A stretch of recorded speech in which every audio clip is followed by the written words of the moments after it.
Welcome to Train Signal. You're watching email configuration, alerts, and RSS feeds. In this video, we're going to talk about how to set up incoming and outgoing email. And you'll see that at the basic and most functional level, it's very easy. It's a couple of clicks. And like what else in SharePoint hasn't been, right? We'll talk about email alerts a little bit and show you how to set those guys up. Again, very easy to establish those. We'll talk about RSS feeds a little, and we'll see how to get those guys set up and grab those. And they're actually enabled by default, so you don't have to worry too much about the setup side, unless, of course, you want to turn them off. And then, of course, I will talk with you about what we covered, and I will give you a skill checklist to make sure that you can do everything that we covered in this class. So let's go ahead and get started.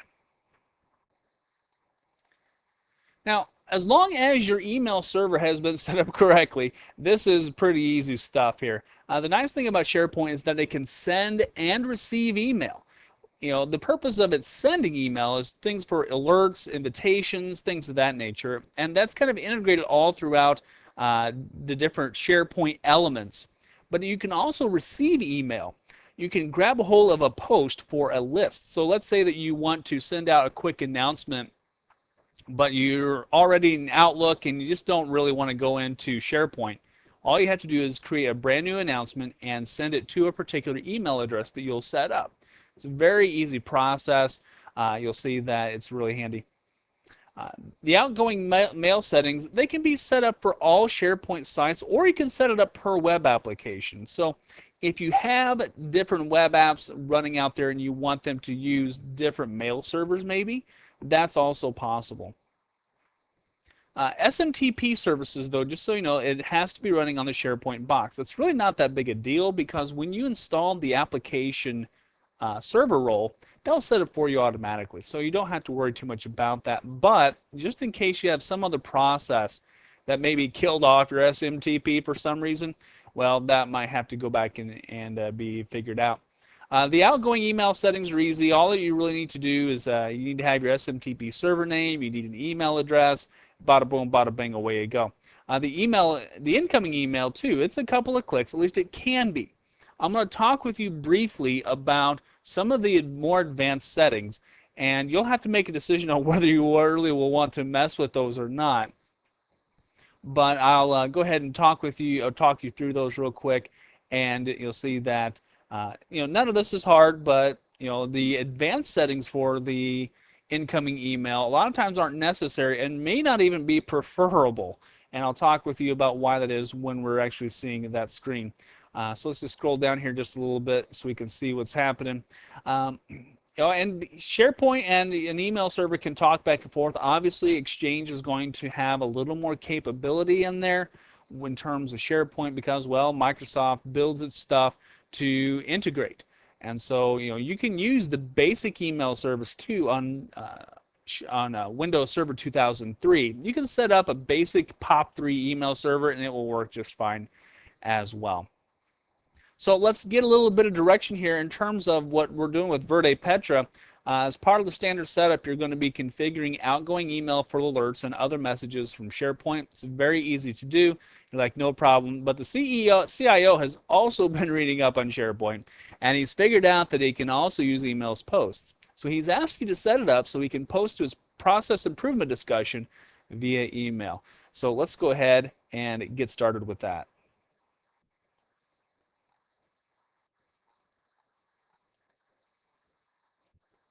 So here we are at the operations homepage though, but we need to go to the central administration page in order to set these things up. So here we are at operations, and now we're going to go down here underneath topology and services to outgoing email settings. I'll click on this guy, and it's going to take us to this page. And you'll see that there's not a lot of options here to really set up. So all we have to do is put in our outbound SMTP server, and in this instance I'm actually going to be using the POP3 server that I set up here for Verde Petra. And then I can specify an address that I want it to come from, and then I'll just put SharePoint at verdepetra.com, and it does have to be a full email address, just so you know, and then also a reply to. And I'm going to put myself as the reply to, because if they reply to Verde Petra, the SharePoint server, they're probably not going to get a lot of response. So that'll be good enough. And now all I have to do is tell it okay. And I'm done. So all you really need to know is the SMTP server, and basically you can make up an address. So we're good to go for that one. Let's talk about incoming email settings now. Now, again, like I was telling you, initially it can be very easy. Let me show you how easy it is. You can enable sites in the server to receive email, okay? And then settings mode, you can set it to be automatic. Bada boom, bada bing. So as long as you're wanting to use just the basic service, this is all you really have to do. But let's scroll down here just a little bit and let's talk about directory management service for just a moment. You don't have to use this. It's not a requirement. And a lot of administrators will tell you, hey, I don't want this at all. I don't want SharePoint getting into my Active Directory and start moving things around. And I don't blame you. Because that's what this SharePoint directory management service will do. It allows you to create, or I will allow SharePoint to create its own distribution groups and its own contacts. Do you really want to do this? Probably not. Especially just on the off chance that your SharePoint site does become compromised. This may not necessarily be a good idea. I'm going to go ahead and show you this anyway, just in case you get wild and crazy and you think this is a good idea. All right. What we would need to do is we would need to have an Active Directory container, an OU, first off. And so if we wanted to have this OU, let me go ahead and I'll take you over to the server.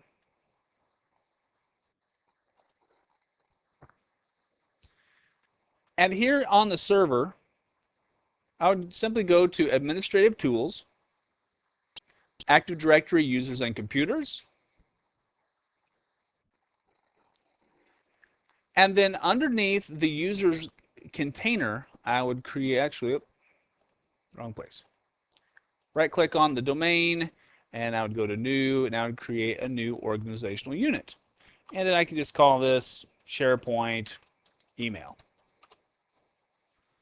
Okay. All right, so I have this new OU, and so now what I need to do with this OU is I need to give the domain service account that is currently running the central administration site access to this so that it can control and add to and delete, if need be, different users inside of, or different contacts and distribution groups inside of this OU. So after we have this OU created, now what we're going to do is we're going to delegate control over this OU to a different service account. So I'm going to tell it next. And now I need to tell it which user or group that I want to have access to it. So by default, it's going to be the IISWPG worker group. This is the IIS worker group process. I'll check the name here real quick. All right. Now, just so you know, it may also be, I'm going to throw in a couple more in here, SharePoint services. Let me check this here. And you see I have multiple SharePoint accounts here. I'll just go ahead and I'll add all of them real quick. So it might be one of these two. Some administrators like to get in there, they like to start tweaking around with what runs the central administration site. Especially very security conscious individuals. So you need to double check to make sure who and what account is actually running the central administration application pool. But for the most part, it's probably going to be one of these, by default. And if for a default installation, it's going to be your IIS worker process group. All right, so we're going to go ahead and allow those guys. We'll hit next. And now we're going to delegate the following tasks. We're going to allow to create, delete, and manage user accounts inside of this particular OU. Hit next and finish. All right, so as long as that's set up there, we can go back now to the web page here. And now we're going to tell it what the OU settings are for this item. OU equals SharePoint email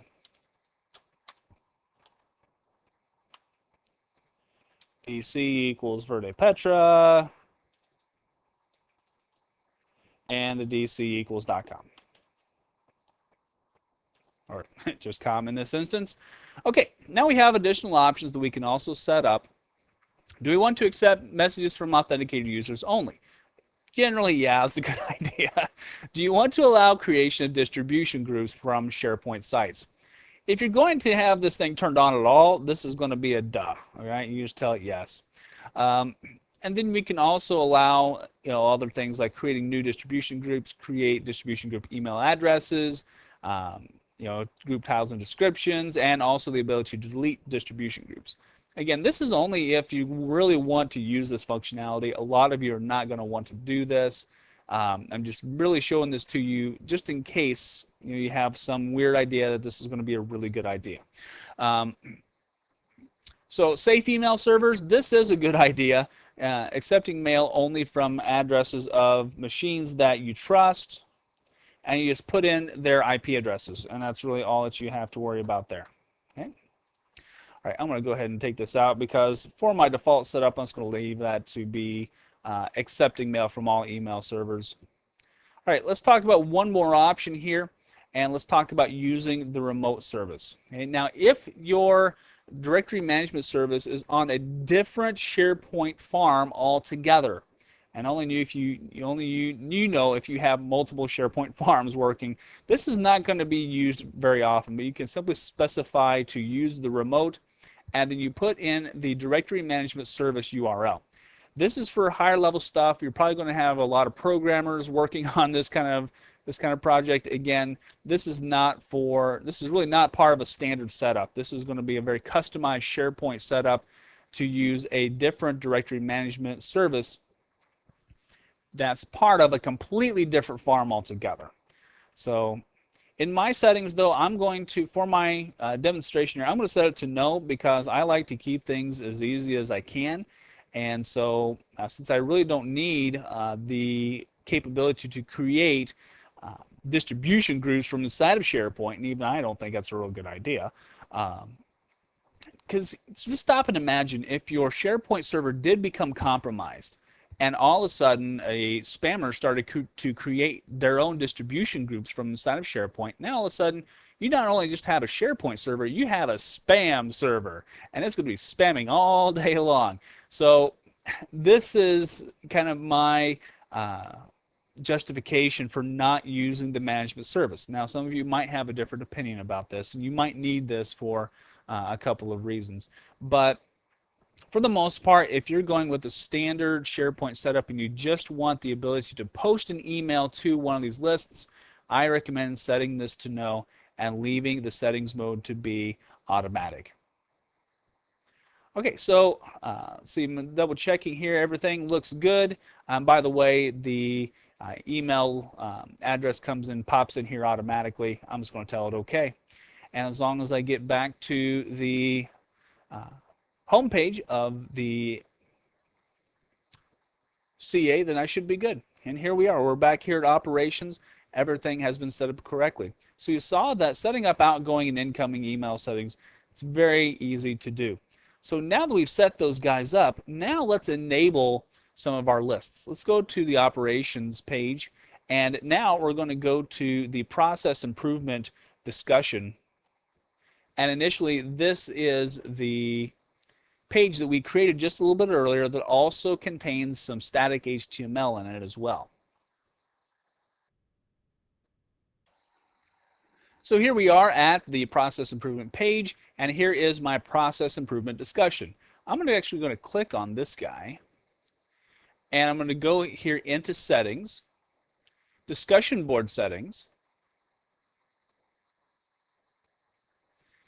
And now that my incoming email settings have been set up at the CA, I can click here on incoming email settings, and all I really have to do is turn it on. So I allow this list to receive email, and I specify the email address that I'm going to use.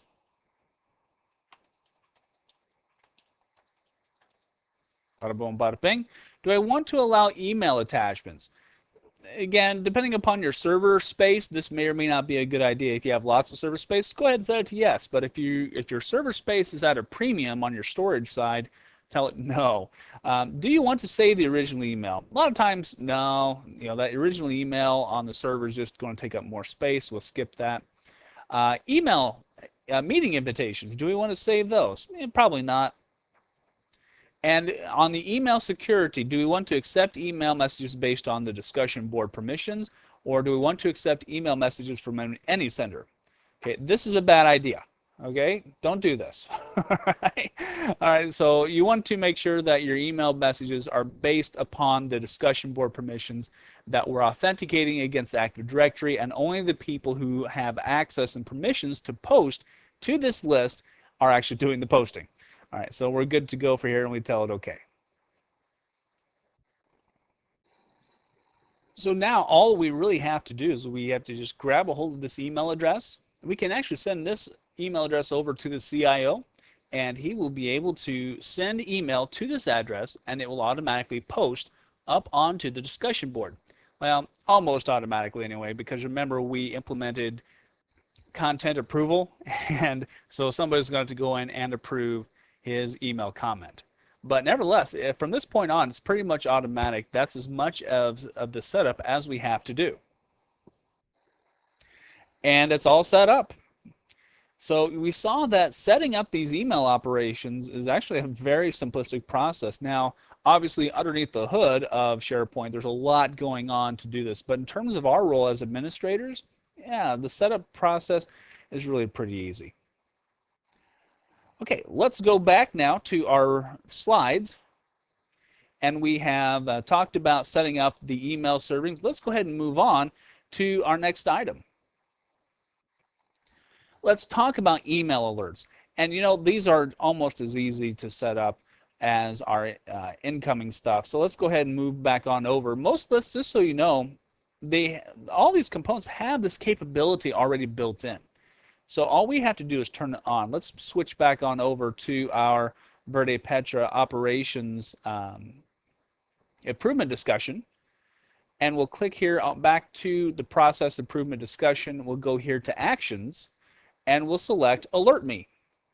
And as long as our outgoing email settings are correct, all we really have to do is click on that button, make sure that we have the alert title set up the way that we want it to. We could add additional email addresses to this, I suppose, if we wanted to, although it's just for us. I'm not sure why I would want to do that. When do we want to send the email alerts? Do we want to send when all things are changed? So if a prior announcement had an update, you'd get that alert, as well as anything new added. When new items are added, existing items are modified only, and when items are deleted. So you get to decide when you want updates and such, and then part of that is a question of how much do you want to get email from SharePoint. If you're on a particular list that gets a huge amount of updates and things are getting modified and switched around and all kinds of things, yeah, you may not necessarily want to get all changes. You may only want to get the new stuff. All right, so you can also specify when anything changes, someone else changes a post. So we have a couple of different options in terms of changes, when to send emails. My favorite is sending daily summaries.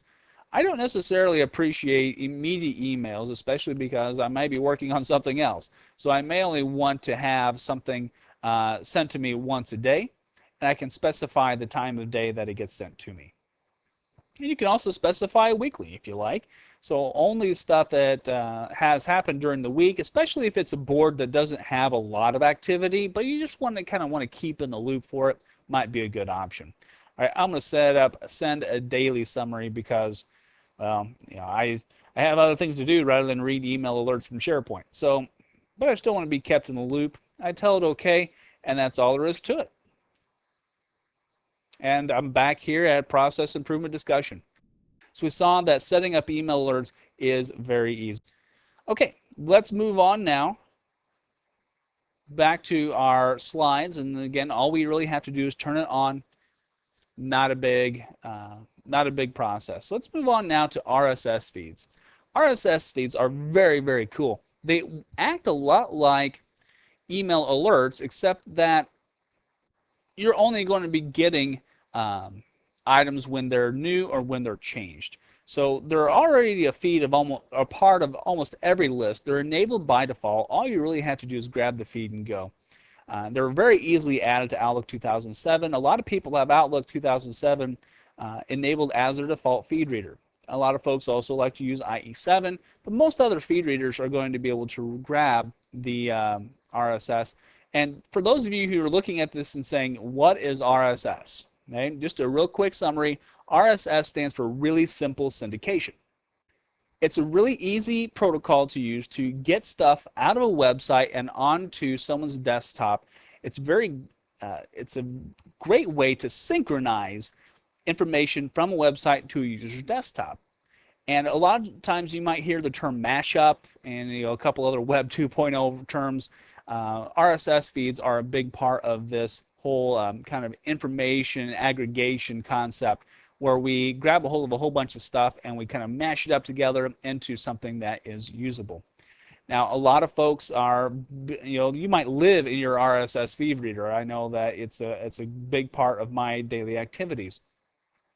So let's go ahead and check it out. Let me show you how to grab the RSS feeds and also how to turn them off as well. So we're here in our process improvement discussions, and I go here to actions and I select view RSS feed. So I click on it,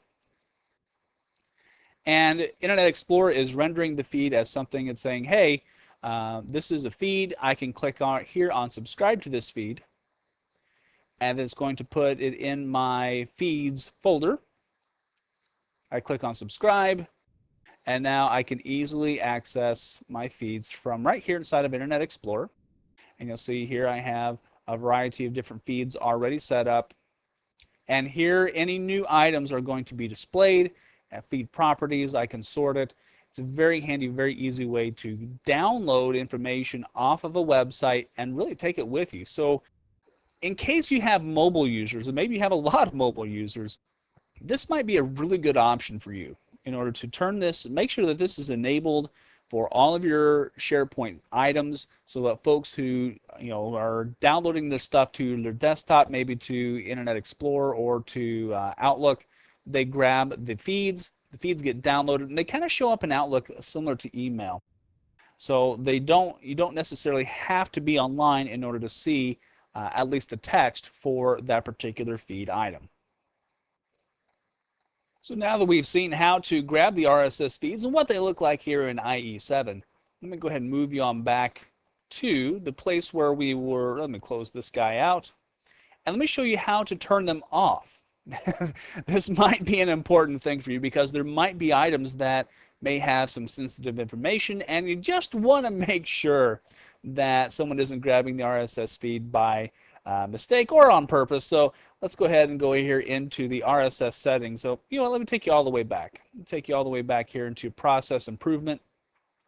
We'll go to settings, discussion board settings, and then RSS settings. And we can turn RSS on and off. We can specify how much initial information gets spit out to the RSS feeder. That might be something that you might want to take into consideration. Chances are, most of the time, you can leave that set to no. You can change the title of it if you like, and also the description. So if you want to put something in here that maybe is a little more descriptive, might not be a bad idea. You can also tell it what items that you would like to include in the RSS feed. So most of the time, folks will just leave it here at the body, and a lot of this content type and created and all that stuff. A lot of people really don't care about that, but you can include them if you like. Down here underneath item limit, you can determine how many initial items to include in your RSS feed. So let me make sure that we're clear on what that means. The first 25, or the latest 25 items. So the latest 25 items will be included in the feed. Anything that is older than 25 items is not included. And also, how many days are you going to include those items in your RSS feed? So those are the settings. And you can set these up per list so you have a lot of granular control over which items will have RSS feeds and which will not. Let me show you one more item here and then we'll wrap this up. We'll go over here to Site Actions and Site Settings. Let's talk about RSS from a site-wide view now rather than a list or an individual item view. So here underneath Site Administration, we'll go into the RSS and we can actually turn off RSS feeds in the entire site collection. So if it's something that no one is using or you want to disallow them altogether, you can turn them off in the site collection and also for individual sites. So you may have 5 different sites inside of your site collection. You can allow it for the entire site collection. Maybe only 3 of them you'll actually use RSS feeds for. Or you may have 5 sites in your site collection. You may decide, you know what, nobody's getting RSS feeds, and you can just simply turn it off here. And there's a couple of additional items that you can specify in terms of your RSS feeds, the copyright, managing editor, and the webmaster, and those are strictly up to you. All right, so let's go ahead and wrap this up now. Let's talk about what it is that we covered in this particular section. So we should now be able to configure outgoing email settings as long as we have the SMTP server name. We should be good to go for that. Configuring the incoming email settings, and literally it can be 2 clicks. And I just want to reiterate, even though I showed you that advanced option, it's not necessarily something that I'm going to recommend to you. Especially if there's no reason for your users or for SharePoint to be creating distribution groups, I'm highly recommending that you stick with the basics on that one. You should now also be able to set up an email alert. Well, that was easy, huh? And again, these you have to have the outgoing email settings turned on for. If you don't have outgoing email turned on, your email alerts are going to give the user an error, even as they initially try to attempt to set one up. So make sure that your outgoing email settings are set up. And then also, I've shown you how to turn on, turn off, and grab those RSS feeds for the different items. So that wraps us up for this session, and I will see you in just a little bit in the next video.